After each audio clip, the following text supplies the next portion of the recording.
كيلو من البطاطا. هسه نقشرها ونقطعها. قشرنا البطاطا، قطعناها مكعبات بهذا الشكل.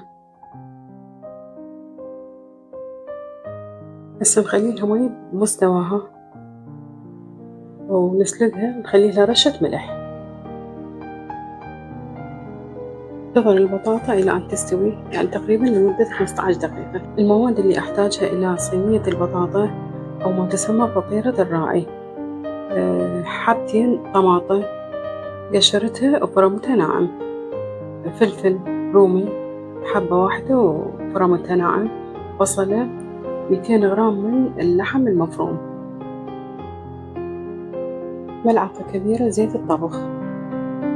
إلى أن يتغير لون اللحم أضيف البصل المفروم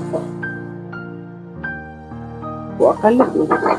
سأضيف الملح حتى يساعد على السواء البصل واللحم، رشة ملح. أضيف الفلفل الأخضر، أضيف الفلفل الأسود، بهارات البطاطا المقلية، أضيف البابريكا، رشة من الثوم مع الأعشاب، يعطي نكهة كلش طيبة.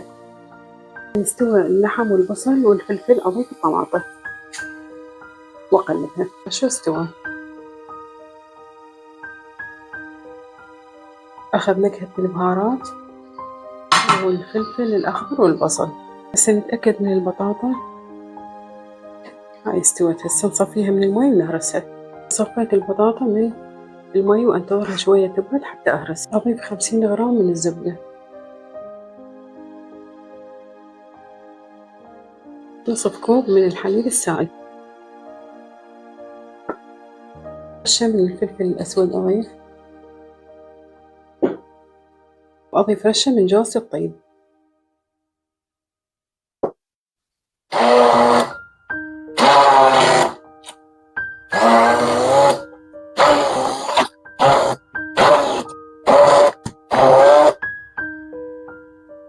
هسه بعد أن خلطتها صارت بهذا الشكل. أضيف نصف الكمية بهذا البايركس وأخلي الحشو، وبعدين أضيف الجزء الأخير من البطاطا المهروسة بهذا الشكل. يعني أحاول أوزعها على البايركس من كل مكان.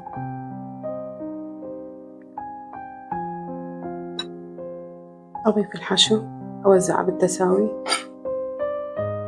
يعني بحيث يملي البايركس من كل الجهات.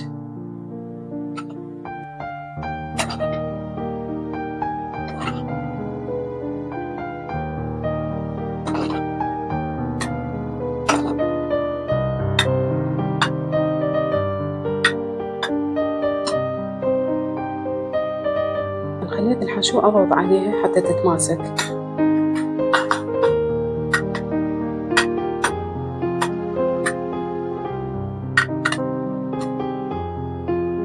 أخلي الجزء الثاني.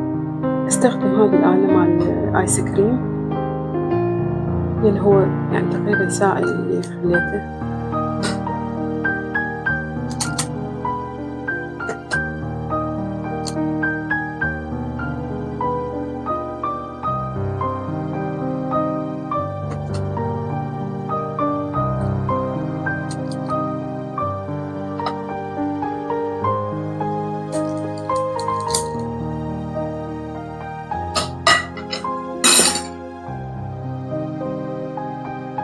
أساوي هسه هيجي بهذه الطريقة.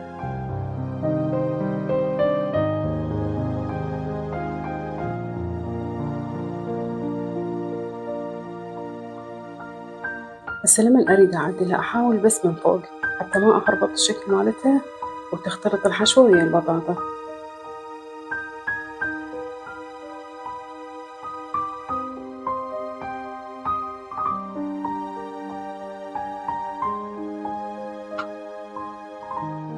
ورشة جبن على الوجه، جبن الموزاريلا أو شيدر أو أي جبن موجود عندكم.